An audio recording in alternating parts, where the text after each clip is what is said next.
Assalamualaikum teman-teman, selamat datang kembali di YouTubeku. Baik, jadi hari ini kita akan bercerita lagi tentang tsunami Aceh teman-teman ya. Jadi untuk cerita kali ini itu dialami sama ya cewek lah kita bilang. Jadi kita sebutin kakak saja di dalam video kita sebentar lagi teman-teman ya. Di dalam cerita kita sebentar lagi. Nah, jadi ini untuk lokasinya masih di daerah Lampulo teman-teman. Jadi di Kampung Nelayan. Sebelumnya saya juga sudah bercerita tentang kisah tsunami juga yang di daerah Lampulo ini, yaitu Wak Kola, kisah Wak Kola yang selamat dari atas kapal nelayan yang tersangkut di atas rumah teman-teman. Nah, jadi pagi itu si kakak ini sama keluarganya lagi ngumpul teman-teman, karena kan hari Minggu pasti kita tidak kemana-mana, apalagi masih pagi banget. Jadi di rumahnya itu ada neneknya, mamanya, kakaknya, sama si kakak yang ini. Jadi mereka berempat, yang saya dengar berempat seperti itu. Tiba-tiba terjadilah gempa itu, kiri kanan atas bawah digoyang, diguncang habis-habisan pada saat itu sampai kisaran 5 sampai 10 menit. Nah, setelah terjadi gempa itu mamanya langsung masuk ke kamar, ke rumah itu untuk ngikat lemari teman-teman. Jadi si kakak ini langsung keluar lihat keadaan di luar. Tiba-tiba orang lagi ngumpul di luar situ. Nah, lagi ngumpul-ngumpul di situ, tiba-tiba dari arah daerah arah laut larilah orang, katanya air besar banget naik ke atas daratan pada saat itu. Mereka belum tahu namanya tsunami, karena maksud saya belum tahu namanya tsunami pada saat itu. Jadi air katanya besar kali teman-teman, naik ke atas daratan. Cepat lari katanya, air besar sekali, lari seperti itu. Mereka ini masih linglung ya, karena belum melihat pada saat itu. Namun orang semakin banyak itu dari arah laut mengarah ke arah mereka itu, katanya lari, air besar sekali seperti itu. Lari, habis itu si kakak ini langsung masuk ke rumah, yaitu langsung teriak ke mamanya, "Mama lari, jangan ikat lemari lagi," karena mama kan lagi ikat lemari pada saat itu. "Jangan ikat lemari lagi." Langsung si kakak ini tarik mamanya keluar, dan si kakaknya satu lagi langsung tarik si neneknya untuk keluar. Namun sampai keluar itu orang sudah sudah banyak sekali teman-teman ya, udah kerumunan itu di luar. Jadi si kakak ini lepas dia sama mamanya dan sudah melihat air dari kejauhan teman-teman. Tingginya pada saat itu sampai 3 pohon kelapa teman-teman, saking tingginya ya. Nah, tiba-tiba datanglah mobil labi-labi ini, keluarlah mobil labi-labi ini sempat berhenti sebentar karena pikir mau naikin orang yang sedang lari ini. Jadi si kakak ini sudah selepas sama mamanya, udah nafsi pada saat itu. Dia duluan ke depan, sempat naik ke mobil labi-labi ini. Jadi di dalam mobil labi-labi dia sempat melihat neneknya, kakaknya, sama mamanya lagi menuju ke arah mobil. Namun air sudah semakin dekat, itu besar banget, sudah semakin dekat. Si driver labi-labi ini tidak mau tunggu lagi teman-teman, langsung dia tekan gas, langsung tancap teman-teman, seperti itu. Langsung tancap ke arah jalan lurus pada saat itu. Jalan lurus, airnya seperti ini, mobil ini air langsung lari mobilnya. Jadi mobil tidak sempat terkena di daerah Lampulo tersebut, tidak sempat terkena gulungan air tsunami yang sedang naik itu teman-teman. Nah, si kakak ini dari dalam mobil dia sempat melihat orang tuanya teman-teman. Jadi mamanya, neneknya, kakaknya, dan juga warga-warga yang lain pada saat itu digulung teman-teman. Jadi kata kakak itu airnya yang di atas tinggi banget teman-teman. Nah, di bawah tingginya seperti ini. Jadi yang bawah ini gulung-gulung dia yang bawah ini bergulung-gulung, yang di atas ini jalan seperti ini. Seperti pokoknya mau menerkam orang lah, seperti itu teman-teman. Dia langsung jalan seperti ini. Kakak itu sempat melihat orang tuanya, neneknya, kakaknya, dan warga yang lain. Namun di atas mobil labi-labi tersebut, jadi mobil labi-labi ini sejenis carry teman-teman ya, mobil carry yang di belakang dirombak. Di Aceh tempat saya ini mobil labi-labi tersebut dijadikan mobil angkutan umum seperti itu. Nah, jadi kakak ini melihat dari dalam mobil teman-teman, orang tuanya digulung sampai hilang gitu, digulung dalam puing-puing tersebut, digiling-giling di situ. Pokoknya suaranya guru seperti itu teman-teman, karena kan sudah bercampuran itu ya di dalam air tersebut, seperti dimakan kita teman-teman, guru seperti itu. Nah, si kakak ini dalam mobil langsung melaju ke arah Lambaru Seket teman-teman, sampai di simpang yang mengarah ke Lambaru Seket, belok mobil ke sini. Namun di situ terperangkap dengan warga yang lain yang bawa kendaraan juga, macet dah jalan di situ. Namun air sudah di belakang, jadi mobil yang ditumpangi sama si kakak ini dihantam juga sama tsunami. Pada saat itu langsung diadu-adu.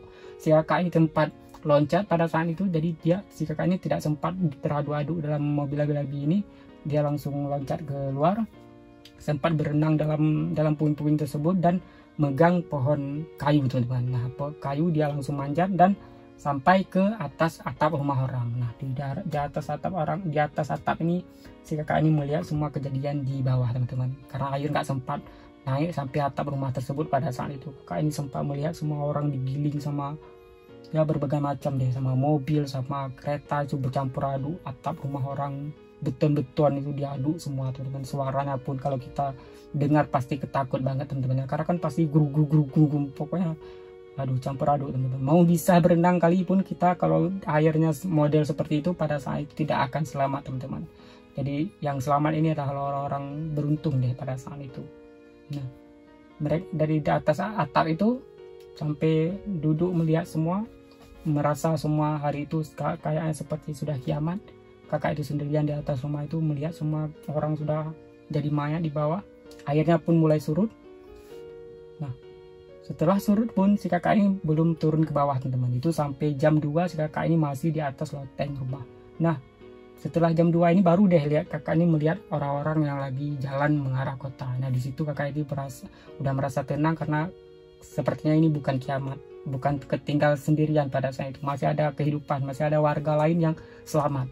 Jadi kakak ini memberanikan diri untuk turun. Nah sudah sampai di bawah, bicaralah sama orang yang selamat ini, karena kan orang ini orang-orang kampung di situ juga, jadi saling kenal. Kata mereka ini kita kemana? Jadi mengarahlah ke arah kota pada saat itu, mengarah ke arah yang pokoknya tidak ke arah laut lagi, mengarah ke arah yang tidak terkena tsunami. Jadi mereka berjalan ke arah kota. Nah sambil berjalan ke arah kota itu mereka melihat semua tuh teman, seperti mayat tergeletak itu pokoknya berbagai macam ya. Nah mereka ketemulah satu koper ini teman. Jadi koper itu isinya pada saat itu uang teman-teman, banyak sekali uang. Itu bisa kita bilang ratusan juta pada saat itu, koper dalam itu uang semua. Nah jadi karena kan di kampung Lambaru Sekep ini dominan itu kebanyakan mayoritasnya orang-orang kaya pada saat itu teman-teman. 2004 itu Lambaru Sekep itu Lambaru Sekep kebanyakan yang tinggal di situ orang-orang kaya teman-teman. Kan di situ dekat rumah sakit, jadi kebanyakan ya, yang tinggal di situ orang-orang kerja rumah sakit, pokoknya dokter lah situ begitu pada saat itu. Orang kaya di situ, jadi uangnya banyak teman-teman. Jadi karena sudah jam 2 dan kakak itu merasa ini bukan kiamat, karena merasa masih ada kehidupan, karena kan mau dekat kota, jadi udah nampak itu di jalan yang tidak kena tsunami itu udah nampak motor, mobil-mobil di jalan itu, kehidupan di sana sudah nampak kembali. Si kakak itu terpaksa ambil 70.000 teman-teman. Jadi dari dalam koper itu diambil 70.000 karena merasa ini untuk makan nanti, karena sudah lapar banget pada saat itu, diambillah 70.000. Dan di samping koper itu ada mayat teman-teman. Jadi kakak itu taruh balik di samping mayat tersebut, dan mayat itu ditutup karena mungkin disangka itu kopernya punya si mayat tersebut. Jadi tidak diambil uangnya, dan saya pun tidak tahu, dan kakak itu pun tidak tahu lagi untuk keadaan uang itu sampai sekarang ya teman-teman. Mungkin sudah diambil dan udah ditaruh di tempat yang mungkin udah dikasih untuk ada yatim atau gimana deh uangnya, udah ditaruh di masjid pokoknya seperti itu. Karena kebanyakan yang jumpa uang waktu tsunami itu langsung dibawa ke masjid atau dipergunakan untuk kebaikan lah teman-teman, tidak diambil seperti itu. Yang ambil sama seorang itu pasti akan tenang teman-teman, pasti ya nggak usah kita bilang deh ya. Jadi habis itu kakak itu langsung berjalan menuju ke arah kota. Nah hampir dekat mengarah ke Jambu Tape saat itu. Jambu Tape ini bisa tembus ke arah rumah saya juga. Tapi di situ tidak terkena tsunami teman-teman, tidak separah yang dekat laut tadi, di Lamplut tadi. Pokoknya adalah puing-puing seperti itu, pengakhiran air lah ya, pengakhiran air menuju ke arah Simpang Surabaya. Di Simpang Surabaya itu tidak terkena.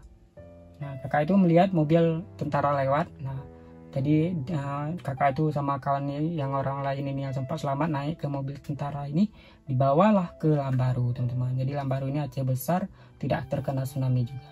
Nah sampai ke Lambaru, orang-orang di Lambaru ini pada ketawa teman-teman, karena kan rambutnya sudah keribu nih, sudah bercampur sama lumpur tsunami pada saat itu.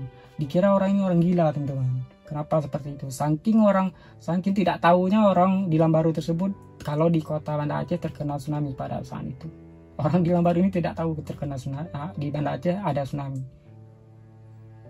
Namun berselang beberapa menit tibalah mobil-mobil ambulan, tiba mobil-mobil pokoknya mobil pick up yang bawa mayat ke situ. Disitulah orang di Lambaru baru tahu bahwa di Banda Aceh ini terjadi tsunami. Nah, dengan duit 70.000 tadi, KKI sudah lapar kali, langsung deh pergi makan dengan cari warung, pergi makan pada saat itu di Lambaru tersebut. Jadi cuma segitu cerita yang saya dengar dari ya si kakak ini, cuma segitu teman-teman ya, sampai makan di warung di Lambaru tersebut. Keselanjutannya saya tidak tahu lagi. Namun yang namanya mamanya, mamanya, neneknya, kakaknya itu tidak diketemukan lagi teman-teman. Tidak hanya seperti itu. Jadi mungkin untuk cerita kali ini cukup sampai di sini ya. Nanti deh saya cari-cari lagi, saya ingat lagi ada cerita apa lagi ya. Saya cari-cari tahu lagi teman-teman, oke? Jadi video saya akhir sampai di sini. Buat teman-teman yang sudah nonton dari awal sampai akhir, terima kasih banyak ya. Assalamualaikum warahmatullahi wabarakatuh. Bye bye.